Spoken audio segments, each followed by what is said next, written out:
السلام علیکم ورحمۃ اللہ وبرکاتہ۔ آج کا ہمارا ٹاپک سورہ المائدہ ہے، آیت نمبر 44 سے لے کر آیت نمبر 50 تک۔ آئیے سورہ المائدہ سے اپنے سبق کا آغاز کرتے ہیں۔ شروع کرتی ہوں اللہ تعالیٰ کے نام سے جو بڑا مہربان نہایت رحم والا ہے۔ ترجمہ: ہم نے تورات نازل فرمائی ہے جس میں ہدایت و نور ہے۔ یہودیوں میں اسی تورات کے ساتھ اللہ تعالیٰ کے ماننے والے انبیاء علیہ السلام اور اہل اللہ اور علماء فیصلہ کرتے تھے، کیونکہ انہیں اللہ کی اس کتاب کی حفاظت کا حکم دیا گیا تھا اور وہ اس پر اقراری گواہ تھے۔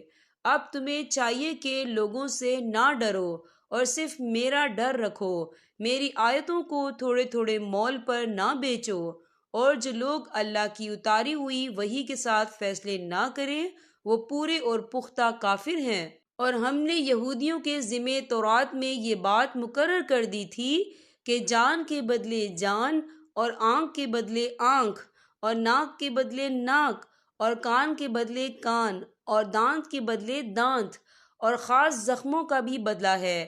پھر جو شخص اس کو معاف کر دے تو وہ اس کے لیے کفارہ ہے، اور جو لوگ اللہ تعالیٰ کے نازل کیے ہوئے کے مطابق حکم نہ کریں وہی لوگ ظالم ہیں۔ اور ہم نے ان کے پیچھے عیسیٰ ابن مریم کو بھیجا جو اپنے سے پہلے کی کتاب یعنی تورات کی تصدیق کرنے والے تھے، اور ہم نے انہیں انجیل عطا فرمائی جس میں نور اور ہدایت تھی، اور اپنے سے پہلے کی کتاب تورات کی تصدیق کرتی تھی، اور وہ سراسر ہدایت و نصیحت تھی پارسا لوگوں کے لیے۔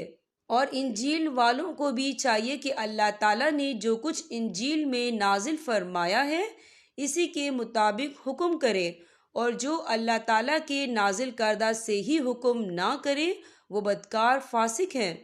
اور ہم نے آپ کی طرف حق کے ساتھ یہ کتاب نازل فرمائی ہے جو اپنے سے اگلی کتابوں کی تصدیق کرنے والی ہے اور ان کی محافظ ہے، اس لیے آپ ان کے آپس کے معاملات میں اسی اللہ کی اتاری ہوئی کتاب کے ساتھ حکم کیجیے۔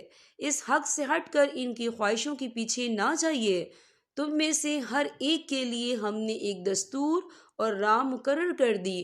اگر منظور مولا ہوتا تو تم سب کو ایک ہی امت بنا دیتا، لیکن اس کی چاہت ہے کہ جو تمہیں دیا ہے اس میں تمہیں آزمائے۔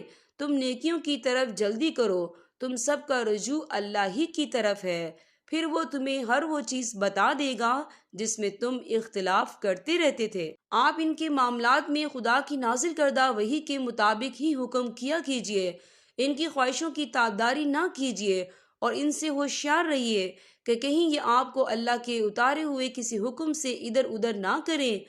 اگر یہ لوگ منہ پھیر لیں تو یقین کریں کہ اللہ کا ارادہ یہی ہے کہ انہیں ان کے بعض گناہوں کی سزا دے ہی ڈالے، اور اکثر لوگ نافرمان ہی ہوتے ہیں۔ کیا یہ لوگ پھر سے جہالیت کا فیصلہ چاہتے ہیں؟ یقین رکھنے والے لوگوں کے لیے اللہ تعالیٰ سے بہتر فیصلے اور حکم کرنے والا کون ہو سکتا ہے۔ یہاں پر ہمارے سبق کا اختتام ہوتا ہے۔ اللہ پاک ہم سب کو قرآن پاک پڑھنے، سمجھنے اور اس پر عمل کرنے کی توفیق عطا فرمائے۔ اب میں آپ سے اجازت چاہوں گی۔ السلام علیکم ورحمۃ اللہ وبرکاتہ۔